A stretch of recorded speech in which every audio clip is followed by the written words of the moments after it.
1절부터 11절까지 제가 봉독해 드립니다. 24장 1절부터 11절까지입니다. 또 모세에게 이르시되 너는 아론과 나답과 아비후와 이스라엘 장로 70명과 함께 여호와께로 올라와 멀리서 경배하고 너 모세만 여호와께 가까이 나오고 그들은 가까이 나오지 말며 백성은 너와 함께 올라오지 말지니라. 모세가 와서 여호와의 모든 말씀과 그의 모든 율례를 백성들에게 전하며 그들이 한 소리로 응답하여 이르되 여호와께서 말씀하신 모든 것을 우리가 준행하리이다. 모세가 여호와의 모든 말씀을 기록하고 이른 아침에 일어나 산 아래 제단을 쌓고 이스라엘 12지파대로 12기둥을 세우고 이스라엘 자손의 청년들을 보내어 여호와께 서로 번제와 화목제를 드리게 하고 모세가 피를 가지고 반은 여러 양푼에 담고 반은 제단에 뿌리고 언약서를 가져다가 백성에게 낭독하여 듣게 하니 그들이 이르되 여호와의 모든 말씀을 우리가 준행하리이다. 모세가 그 피를 가지고 백성에게 뿌리며 이르되 이는 여호와께서 이 모든 말씀에 대하여 너희와 세우신 언약의 피니라. 너희와 세우신 언약의 피니라. 모세와 아론과 나답과 아비후와 이스라엘 장로 70인이 올라가서 이스라엘의 하나님을 보니 그의 발 아래는 청옥을 편듯하고 하늘같이 청명하더라. 하나님이 이스라엘 자손들의 존귀한 자들에게 손을 대지 아니하셨고 그들은 하나님을 뵙고 먹고 마셨더라. 아멘. 하나님의 큰 은혜가 오늘도 함께하는 복된 날 되고 우리 말씀 붙들고 승리하시기를 축복합니다. 우리 24장 내용은 그 공식적인 언약 관계를 하나님과 이스라엘 백성이 맺음으로써 이스라엘은 하나님 나라의 백성과 그분의 뜻을 실현시키는 도구로 성별된 제사장 나라가 되는 것입니다. 그리고 중요한 것은 이렇게 관계를 맺는 그 언약 관계에 꼭 피가 필요했기 때문에 희생 제물의 피를 제단에 뿌렸다고 했습니다. 이 희생 제물의 피를 제단에 뿌리는 것은 계약 위반 시 피의 보응이 따를 것을 경고한 그런 약속이었습니다. 이것은 바로 새 언약의 중보자이신 예수 그리스도께서 흘리신 보혈을 예표하고 있다고 하는 중요한 우리 신학적인 의미와 우리 기독교의 구원의 놀라운 과정을 설명해 주는 아주 중요한 말씀인 것입니다. 그래서 오늘 아침에는 이 언약의 피에 대해서 우리가 주신 말씀을 기억하면서 오늘 8절에 보면은 너희와 세운 언약의 피니라. 제가 2번 반복했습니다만은 너희와 세운 언약의 피니라. 이 언약의 피에 대해서 우리 잠시 생각하고 기도할 수 있기를 바랍니다. 우리가 앞에서 본 출애굽기 그 20장부터 23장에서 하나님과 이스라엘 사이에 중재자 모세는 하나님께로 받은 십계명과 또 거기에 부칙적으로 설명이 되어 있는 따르는 여러 가지 법규 이것을 받았습니다. 그런데 오늘 본장에 와서는 그 십계명과 율례를 백성들에게 알려주기 위하여 하나님의 산 호렙에서 내려왔다는 겁니다. 내려온 모세는 먼저 3절에 보면은 백성들에게 하나님의 말씀을 약속대로 그대로 들려주었습니다. 3절에 보면은 여호와의 모든 말씀이라고 그랬거든요. 모든 말씀. 이 말은 지금까지 그 20장에서 23장에서 받은 모세에게 하셨던 하나님이 모세에게 하셨던 그 모든 말씀 그걸 이야기하고 있는 거죠. 하나님은 모든 말씀을 들려주신 뒤에 백성들에게 선택을 요구합니다. 다 들려주고 난 다음에 하나님은 하나님의 백성들을 맹목적으로 복종케 하시지 않습니다. 율법을 제시하시고는 선택을 요구하셨다 그 말이죠. 너희들이 선택하라. 주신 말씀을 너희들이 어떻게 할 건가? 너희들이 선택하라, 결정하라 이 말이죠. 이에 대해서 이스라엘 백성들은 3절 마지막에 보면은 한 목소리로 이 말은 만장일치로 하나님의 말씀을 우리가 준행하겠습니다 하고 선택을 했다는 거죠. 약속을 했다. 만장일치로. 하지만 이렇게 만장일치로 우리가 그렇게 살겠습니다. 그렇게 지키겠습니다. 약속은 했지만은 후에 보면 그들은 말씀대로 살지 못했다는 거죠. 우리가 여기서 깨닫는 것은 오늘날 문제는 많은 사람들이 하나님의 말씀에 동의는 하지만은 그대로 동의는 하지만은 그 말씀대로 살지 못하는데 축복이 없다고 하는 것입니다. 하나님의 말씀을 우리가 동의는 하지만은 내가 그 말씀을 그대로 지키지 못한 것. 이것이 바로 하나님과 우리 사이에 관계되는 계약 관계 속에 나타나는 일인데, 그래서 우리는 주신 말씀을 어떻게 하든지 그대로 지키고 나가기를 늘 애쓰면서 다 못하지만은 그러나 그 말씀을 늘 우리가 새기고 살아야 된다는 것입니다. 그 다음에 우리가 4절에서 8절 사이를 보면은 모세는 언약서를 만들게 됩니다. 거기서 언약서를 만들게 되죠. 4절에 보면 모세가 하나님의 모든 말씀을 기록하고 이른 아침에 산 아래에 단을 쌓고 12지파로 12기둥을 세우고 하나님께 제사를 드리게 했는데 그 제물은 동물의 피였다 그랬습니다. 이 피는 제단의 뿌림으로 하나님과의 언약이 이루어졌음을 백성들에게 알렸어요. 그 피를 동물의 피를 제단에 뿌리고 또 그릇에 담고 했는데 그 뿌림으로써 하나님과 언약이 계약이 이루어졌다. 그 표시로 그렇게 했다는 거예요. 그러니까 하나님과의 언약 관계는 피가 있어야 된다. 피를 피뿌림의 제사. 피뿌림의 제사. 하나님과의 언약의 증표는 12지파를 상징한 12기둥과 언약의 피였다고 하는 것.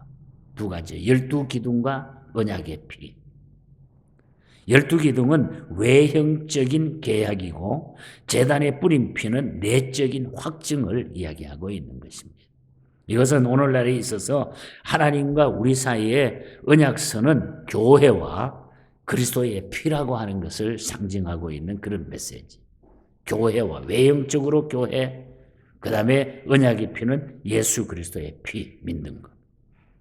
성도가 교회에 나왔다고 하는 것은 하나님의 백성이 되었다는 외적인 표현입니다. 하지만 교회에 나왔다고 다 구원받는 것은 아니라는 거죠. 오직 예수 그리스도의 보혈의 피를 믿는 자만이 구원을 받는다. 이것을 이 말씀을 통해서 우리에게 확실하게 지금 증거해 주는 메시지죠. 이게 얼마나 중요한 메시지입니까? 언약서, 하나님과 우리와의 언약서. 이거는 바로 예수 그리스도의 피와 교회라고 하는 것. 중요한 메시지를 담고 있는 것. 그 다음에 9절에서 11절을 보면은 언약의 백성이 됨이 어떤 영광을 얻게 된가? 그 백성이 됐을 때에 어떤 영광이 우리에게 주어지는 건가? 하나님의 백성들에게, 예수 믿는 사람들에게 어떤 영광이 주어지는가? 얼마나 좋은지 몰라요. 그들은 하나님의 언약을 보았을 뿐만 아니라 하나님 앞에서 먹고 마셨는데도 죽지 아니했습니다. 여기서 그들이 하나님을 보았다는 말이 나오는데, 보았다는 말. 하나님이 서 계신 장소를 보았다는 겁니다. 백성들은 하나님을 직접 대면하지 못했어요. 그 장소를 보았다는 말. 우리가 디모데전서 바울이 쓴 6장 16절에 보면은 하나님은 아무도 보지 못하였고 또 볼 수도 없다. 그런 말이 나와요. 죄 있는 인생이 하나님을 보면 죽는다 그랬어요. 죽는다 그랬어요. 그러므로 오늘 본문 11절에 보면은 하나님이 그들에게 손을 대지 아니하셨다. 손을 대지 아니하셨다. 이렇게 죄 있는 인생이 하나님의 영광 앞에서 먹고 마셨는데도 죽지 아니했으니 얼마나 이것이 큰 영광이냐 이 말이에요. 다 죽어야 되는데 하나님의 영광 앞에 죽지 아니하는 이 놀라운 은혜를 받았다는 거죠. 오늘날 또 우리가 하나님께 담대히 나가서 하나님을 배웠고 예배드릴 수 있는 것은 그리스도 예수의 피로, 언약의 피를 세워주셔서 그 피를 믿는 자에게 심판이 없다고 하는 이 사실, 하나님의 자비하심 때문이라는 거죠. 그뿐만 아니라 우리가 누가복음 22장 30절에 보면은 그날에 그리스도와 더불어 그 식탁에서 먹고 마신다 그랬어요. 식탁에서 먹고 마신다. 함께 겸상한다는 거예요. 겸상. 주님과 함께. 주님과 함께 겸상을 누릴 수 있는 그 영광을 우리가 누릴 수 있다. 모세는 하나님이 계신 장소가 얼마나 영광스러운가를 10절에 그렇게 표현했어요. 발 아래는 청옥을 편듯하고 하늘같이 청명하더라. 만약에 모세가 이것보다 더 아름답게 표현할 언어가 있었다고 하면 아마 그 표현을 썼을 거예요. 발 아래는 청옥을 편듯하고 하늘같이 청명하더라. 얼마나 아름다움을 묘사했습니까? 중요한 것은 하나님이 함께 하시는 것이 얼마나 영광스러운가를 그들이 납득하기에 충분한 그런 표현이었다는 거예요. 그러니까 우리가 구원받은 하나님의 백성들에게, 언약의 백성이 된 신명들에게는 어떤 영광을 얻게 되느냐? 이 영광을 하나님이 우리에게 주셨다는 거예요. 우리가 누릴 수 있도록. 여러분 그렇게 믿으십니까? 그러므로 언약의 백성이 그날에 가서 얻는 영광이 얼마나 귀하고 복된 것인가를 알고 그날의 영광을 우리가 사모하면서 살아가자 이거죠. 그래서 우리가 언약의 백성이 된 것, 예수 믿는 하나님의 자녀가 된 것이 이렇게도 좋다는 거죠. 이 영광을 여러분들이 마음껏 누릴 수 있는 승리자가 되시기를 축복합니다, 여러분. 마음껏 이 영광을 하나님이 언약 관계 속에 우리에게 주셨다는 것. 그리고 나서 오늘 읽어드리지 못했습니다만 12절부터 마지막 18절까지 보면 다시 산에 모세를 하나님이 부르십니다. 다시 산으로 또 다시 올라가죠. 하나님은 모세를 다시 산으로 불렀습니다. 그 이유는 하나님이 친히 기록한 돌판을 모세에게 다시 주시기 위해서. 12절에 산에 오른 모세는 거기서 바로 주는 것도 아니고 6일간을 더 머물러야 됐어요. 엿새 동안을 더 머무르게 했어요. 16절에 보면 하나님이 부르셨는데도 6일간을 엿새 동안을 더 기다려야만 했습니다. 왜 하나님은 여기서 그리고 7일째 되는 날에 하나님이 나타나셔가지고 7째 날에 여호와께서 구름 가운데 모세를 부르니 40일 밤낮을 거기서 있었더라. 구름 속에서. 왜 하나님은 6일을 더 허비하셨을까? 왜 기다리게 하셨을까? 하지만 하나님의 시간에는 여러분 결코 허비라고 하는 것이 없습니다. 깊은 뜻이 있다는 거죠. 만약에 모세가 우리가 사무엘을 기다리다가 지친 그 사울왕처럼 사울왕이 사무엘을 막 기다리다가 늦게 와가지고 자기가 대신해가지고 제사를 지내다가 그냥 큰일을 벌이고 말았죠. 만약에 이 모세도 그렇게 기다리지 못하다가 그냥 자기가 마음대로 했다고 하면은 언제까지 하나님 기다려야 합니까? 하고 말했다고 하면은 하나님이 계시는 구름 속으로 들어가는 영광을 상실하고 말았을 것입니다. 여기서 중요한 것은 하나님의 타임이 있다는 것입니다. 모든 일에. 하나님의 시간이 있다는 거예요. 그러므로 하나님과의 교제는 기다림의 가치가 있고 능력이 있음을 믿어야 돼요.